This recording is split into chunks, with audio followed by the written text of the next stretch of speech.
Hi hello வணக்கம் மக்களே. நம்ம இப்போ என்ன பார்க்குறோம் அப்படின்னா school of business organisation Tiruvannamalai.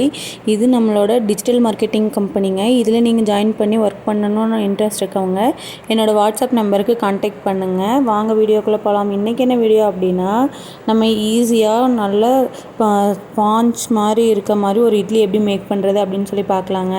வாங்க வீடியோக்குள்ளே போகலாம். ஸ்கிப் பண்ணாதீங்க. பெரிய தப்பு. தினம் 300 ரூபாய் சம்பாதிக்க அரிய வாய்ப்பு. இன்ஸ்டாகிராம், ஃபேஸ்புக் பயன்படுத்த தெரிந்தால் போதும். Content post and content publishing மூலமா தினம் 300 ரூபாய் சம்பாதிக்கலாம். இந்த வேலை செய்ய 5 நிமிடம் போதும். Work training support, group communication support, all language customer live chat support, முக்கியமா சொந்தமா ஒரு பிசினஸ் ஸ்டார்ட் பண்ற அளவுக்கு உங்களால கற்றுக்கொள்ளவும் முடியும், சம்பாதிக்கவும் முடியும். இந்த வேலை வாய்ப்பு வழங்குவது 5 வருடத்திற்கு மேல ரன் ஆகிட்டு இருக்க நம்ம தமிழ்நாட்டு company school of business organisation private limited. மேலும் விவரங்களுக்கு டிஸ்கிரிப்ஷன்ல கொடுத்திருக்க நம்பருக்கு வாட்ஸ்அப் பண்ணுங்க. இங்கே பாருங்கள், இட்லி நல்லா சுட சுட ரெடி ஆகிடுச்சுங்க. எப்படி இருக்குதுன்னு பாருங்கள். இட்லி செம்ம சாஃப்டாக வந்திருக்கு. நீங்கள் பாருங்கள் எப்படி இருக்குன்ட்டு. நீங்கள் எப்போயாவது இந்த இட்லிக்கு மாவு அரைச்சி நீங்களே சுட்டு அது சொதப்பி அந்த மாதிரி ஏதாவது இருந்ததுன்னா என்கிட்ட கமெண்ட்டில் ஷேர் பண்ணுங்கள். நான் அந்த மாதிரி ஃபஸ்ட்லாம் ட்ரை பண்ணும்போது இப்படி தாங்க இருக்கும்.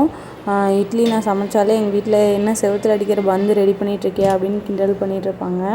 உங்கள் வீட்டில் உங்களை என்னென்னலாம் சொல்லி ஃபன் பண்ணுவாங்கன்னு சொல்லி என்கிட்ட கமெண்ட்டில் ஷேர் பண்ணிக்கோங்க, நானும் தெரிஞ்சுக்கிறேன். இட்லி பாருங்கள் எவ்வளோ சாஃப்டாக வந்திருக்குன்னு. என்ன இட்லியில் ஒரு ஓட்டை இருக்குதுன்னு பார்க்காதீங்க, அது வெந்துருச்சுன்னா கையில் ஒட்டாதுங்க, வேகலைன்னா கையில் ஒட்டும் அப்படின்னு சொல்லி எங்கள் அம்மா சொல்லுவாங்க. ஃபஸ்ட்டு இட்லி பாத்திரத்தை எடுத்து வச்சுக்கிட்டு அதில் ஒரு செம்பு 1.5 செம்பு அளவுக்கு தண்ணி சேர்த்துக்கிறேன்.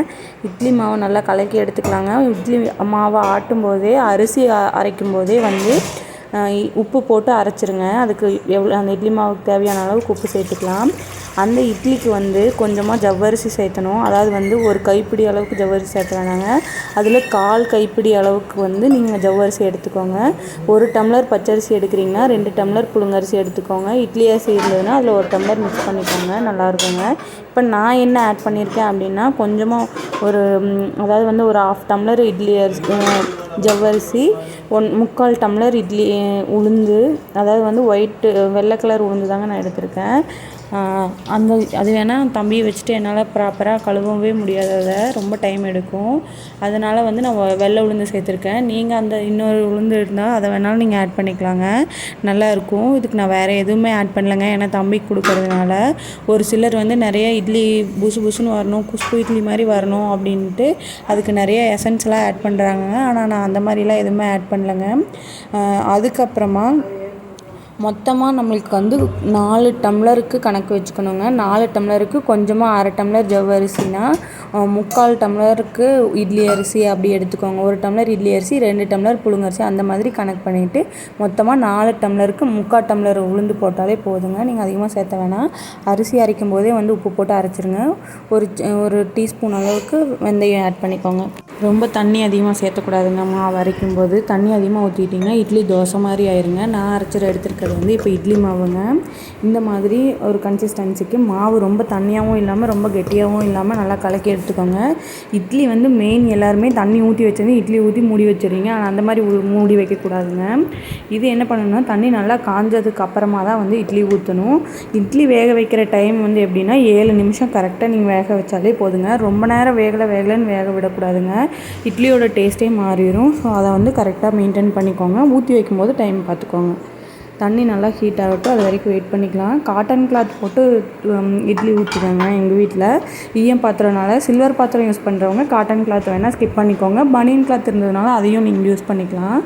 நான் எங்கள் வீட்டில் காட்டன் கிளாத்து தாங்க நான் எடுத்துருக்கேன். இதில் தான் நாங்கள் அடிக்கடி முளை கட்டி வைக்கிறது அந்த மாதிரி ப்ராசஸ் எல்லாமே இந்த துணியில் தான் பண்ணிப்போம். அதில் தான் இப்போ இட்லியும் நான் ஊற்ற பாருங்கள். தண்ணியில் நல்லா நனைச்சி எடுத்துக்கிட்டேன். அது இட்லி தட்டத்து மேலே போட்டுக்கலாம். அதுக்கப்புறமா இந்த தண்ணி நல்லா ஹீட் ஆனதுக்கப்புறமா அந்த தட்டத்தை வச்சு மாவு ஒரு கரண்டி ஊற்றிக்கலாங்க.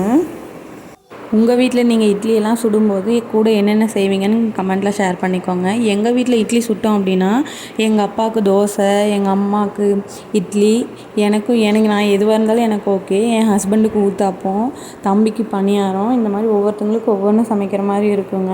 ஸோ எனக்கு எது சமைச்சாலுமே 2 வேலையாக இருக்கும். உங்கள் வீட்டில் இந்த மாதிரி கொடுமையெல்லாம் உங்களை யாரெல்லாம் என்னென்ன பண்ணுவாங்கன்னு என்கிட்ட கமெண்ட்டில் ஷேர் பண்ணிக்கோங்க. இந்த மாதிரி இட்லி புசு புசுன்னு வரணும்னா நீங்கள் எந்த எசன்ஸுமே போட வேண்டியதில்லை. கொஞ்சமாக ஜவ்வரிசி சேர்த்துனாலே வச்சாலே இட்லி சூப்பராக வருங்க. நல்லா ஒயிட்டாக வரும் இட்லி. பாருங்கள், நானே காமிச்சிருக்கேன் எப்படி வந்திருக்குன்னு பாருங்கள். நீங்களும் ட்ரை பண்ணி பார்த்துட்டு கமெண்ட்டில் ஷேர் பண்ணிக்கோங்க எந்த மாதிரி வந்திருக்கு, நீங்கள் என்ன மாதிரி ரேஷியோவில் போட்டிங்க அப்படின்னு சொல்லிட்டு. அவ்வளோதாங்க, இட்லி ரெடி ஆயிரும். நான் பாருங்கள் எப்படி ஊற்றி வைக்கிறேன்னு சொல்லிட்டு. இந்த மாதிரி ஒரு கரண்டி ஊற்றி நல்லா மூடி வச்சிட்டோன்னா 7 நிமிஷம் தாங்க. தண்ணி நல்லா கொதிச்சதுக்கப்புறமா இட்லி ஆஃப் பண்ணிக்கலாம். நீங்கள் பார்க்கவே வேண்டியதில்லை, நல்லா வெந்துடும் இட்லி.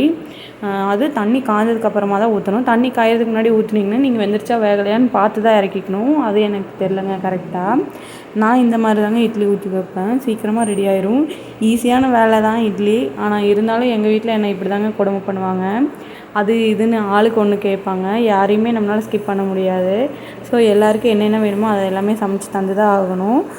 தோசைக்கல்லும் வைக்கணும், பணியாரக்கல்லும் வைக்கணும். எப்படி இருந்தாலும் எனக்கு சமைச்சு முடிக்கிறதுக்கு 2 மணி நேரம் ஆயிருங்க. அந்த மாதிரி தாங்க எங்கள் வீட்டில் சமைப்போம். இதுக்கு நீங்கள் என்னென்ன சட்னியெல்லாம் வைப்பீங்க அப்படின்னு சொல்லி என்கிட்ட கமெண்ட்டில் ஷேர் பண்ணிக்கோங்க. எங்கள் வீட்டில் என்னென்ன சட்னி அதிகமாக செய்வோம் அப்படின்னா, மெயின் புளி சட்னி, தக்காளி சட்னி, தேங்காய் சட்னி எப்போ என்ன செஞ்சாலும் இருக்குங்க கண்டிப்பாக. ஏன்னா எங்கள் வீட்டில் அதிகமாக தேங்காய் சட்னி தான் கேட்பாங்கங்க. அவ்வளோதாங்க. இட்லிக்கு நாங்கள் வேறு எதுவும் அதிகமாக வைக்க மாட்டோம். வச்சாலும் எங்கள் வீட்டில் அது இதுன்னு ஏதாவது ஒன்று கேட்டுக்கிட்டே இருப்பாங்க. அவ்வளோதாங்க. நீங்கள் வேறு என்னென்னலாம் சட்னி சமைப்பீங்க, இன்னும் நான் என்னென்னலாம் ட்ரை பண்ணியிருக்கலாம், இல்லை நீங்கள் இதை விட சூப்பராக இட்லி சுடுவீங்க அப்படின்னா என்கிட்ட கமெண்ட்டில் சொல்லுங்கள். நானும் அதையே ட்ரை பண்ணிவிட்டு உங்களுக்கு வீடியோவாக மேக் பண்ணி போடுறேன். ஒருத்தங்க ரைஸ் மில்லில் கொடுத்துலாம் மாவு அரைக்கிறாங்க. ஆனால் அதெல்லாம் எப்படி இருக்குன்னு எனக்கு தெரில. இது நான் எங்கள் வீட்டில் அரைச்சதாங்க கிரைண்டரில். ஒவ்வொருத்தங்க மிக்சிலையும் அரைக்கிறீங்க. ஆனால் உளுந்து மாவு வந்து நிறையா போடுற மாதிரி இருக்கும். கையில் அரைக்கும் போது எங்கள் பாட்டிலாம் சமைப்பாங்க. இட்லி செம்மையாக இருக்குங்க. இட்லினாலே அது ஒரு தனி டேஸ்ட்டாக இருக்கும். இப்போ அரைக்கிற மாவுலாம் எப்படி இருக்கோ அதெல்லாம் எனக்கு தெரில. ஆனால் எங்கள் பாட்டி சமைக்கிறது சூப்பராக இருக்குங்க. உங்கள் வீட்டில் உங்கள் பாட்டிலாம் அந்த மாதிரி சமைச்சு தந்துருக்காங்களான்னு சொல்லுங்கள். எங்கள் வீட்டில் தக்காளி பஜ்ஜின்னு ஒன்று வைப்பாங்கங்க.